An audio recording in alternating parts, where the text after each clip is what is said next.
Jumpa lagi saudara-saudariku yang terkasih. Kembali Anda bertemu dengan saya, Pastor Igo Walerubun MEC, dalam permenungan dan belajar bersama untuk memiliki kecerdasan sosial bersumber pada pesan inspiratif dari Injil hari Minggu.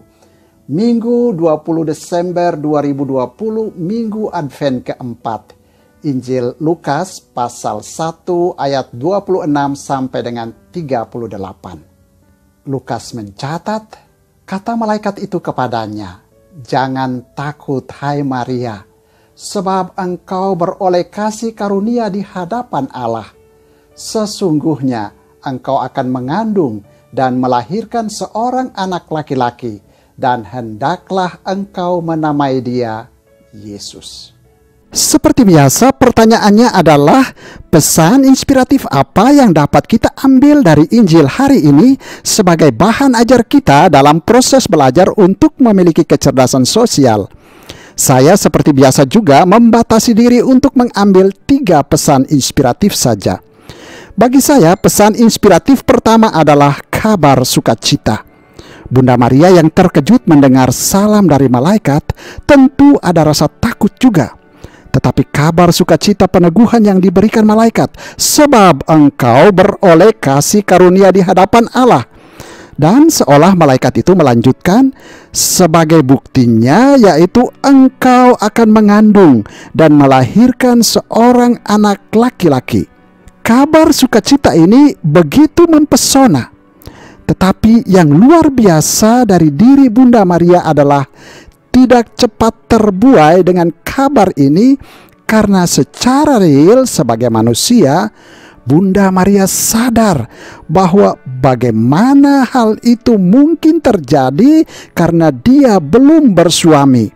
Namun sekali lagi datang peneguhan yang lebih meyakinkan dari sang malaikat. Roh Kudus akan turun atasmu, dan kuasa Allah yang Maha Tinggi akan menaungi engkau. Interaksi antara malaikat dan Bunda Maria dalam penyampaian kabar sukacita ini mengajarkan kepada kita untuk ketika kita memberikan sebuah kabar sukacita, kabar gembira kepada orang lain, penyampaiannya harus jelas, meyakinkan, dan tuntas. Karena jika kabar, berita, ataupun informasi itu tidak jelas, tidak meyakinkan, dan tidak tuntas, bisa akan menjadi sebuah berita hoax atau berita bohong. Tetapi juga dari pihak penerima berita harus kritis dan real bertanya seperti Bunda Maria. Jangan terpesona dengan berita atau informasi yang menyenangkan dan telan mentah-mentah begitu saja. Perlu real dan kritis mempertanyakan kebenaran berita atau informasi tersebut. Sering orang karena terbuai informasi dan berita yang menyenangkan dan seolah-olah membawa harapan dan keuntungan, lalu cepat-cepat mengambil sebuah langkah atau tindakan yang akhirnya ujung-ujungnya kena tipuan. Mari belajar untuk kalau menjadi pembawa berita atau informasi, berikanlah informasi itu secara jelas, meyakinkan, dan tuntas. Tetapi mari belajar juga untuk sebagai penerima berita harus real dan kritis terhadap berita atau informasi yang diterima, sehingga tidak mudah diperdaya ataupun ditipu berita hoax ataupun berita bohong. Pesan inspiratif kedua adalah kasih karunia. Umumnya banyak orang memahami bahwa kasih karunia dan belas kasihan itu sama saja. Tetapi ternyata ada beda antara kasih karunia dan belas kasihan. Oleh beberapa teolog, kasih karunia sinonimnya adalah anugerah, sedangkan belas kasihan itu sinonimnya adalah rahmat. Kasih karunia itu adalah pemberian Allah yang tidak selayaknya diberikan kepada kita karena kita tidak pantas menerimanya, yaitu keselamatan kekal dan hidup kekal. Kita tidak layak menerima apapun dari Allah. Allah tidak berhutang apapun kepada kita. Anugerah atau kasih karunia itu diberikan Allah kepada semua orang tanpa memandang status rohani mereka di hadapannya. Sementara belas kasihan itu rahmat Allah yang kita terima ketika Allah tidak menghukum kita atas dosa yang kita perbuat. Sederhananya, kasih karunia atau anugerah itu memperluas jangkauan kebaikan kepada mereka yang tidak layak menerimanya. Sedangkan belas kasihan atau rahmat itu membebaskan kita dari penghakiman. Jadi ketika kita berdosa, seharusnya kita dihukum. Tetapi karena belas kasihan Tuhan, kita tidak dihukum, melainkan diselamatkannya.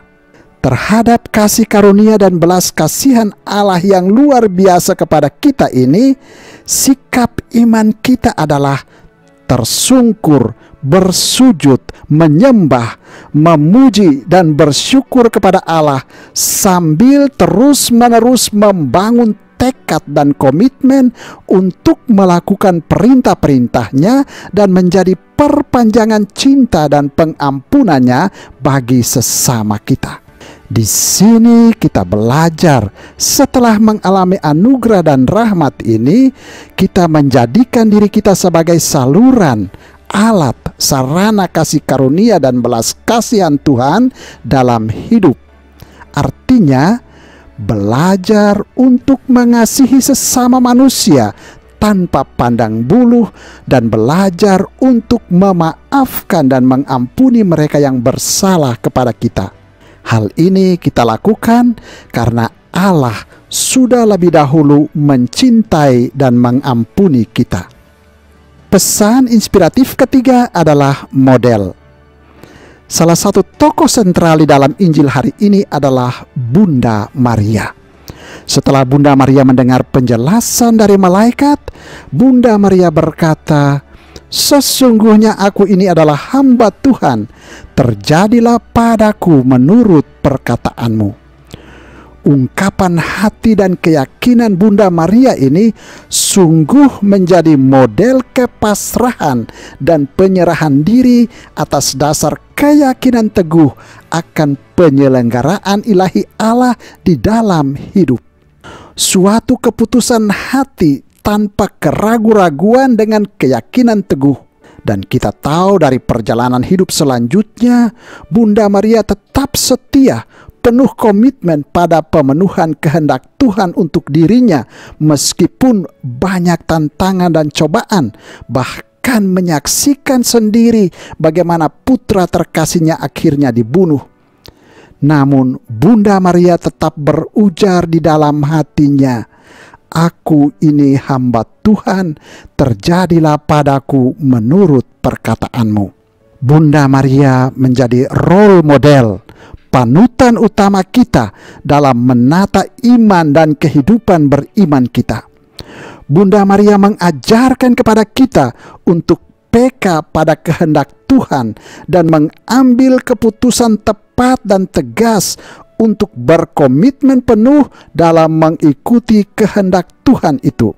Dalam konteks hidup beriman, kita belajar di sini untuk tidak mencari kehendak pribadi kita sendiri, melainkan selalu mencari kehendak Tuhan dan mengikuti melaksanakan kehendak Tuhan itu. Belajar untuk berserah pada kuasa dan kehendak Tuhan. Belajar untuk seperti Bunda Maria, membuat sebuah keputusan setelah melalui suatu pertimbangan yang matang, didasarkan pada keyakinan iman dan kebenaran, dan berkomitmen sungguh-sungguh pada keputusan tersebut sepanjang hidup. Dalam kehidupan sehari-hari, belajarlah untuk tidak tergesa-gesa dalam membuat sebuah keputusan. Perlu pertimbangan yang tepat sebelum mengambil sebuah keputusan. Dan kalau sudah mengambil suatu keputusan, laksanakanlah dengan penuh kesetiaan dan komitmen apapun tantangan dan kesulitan yang dihadapi. Dan seperti Bunda Maria, tetap tetaplah rendah hati dengan mengambil semangat hidup sebagai seorang hamba yang selalu mencari kehendak Tuhan dan penuh komitmen melaksanakan kehendak Tuhan itu untuk dirimu.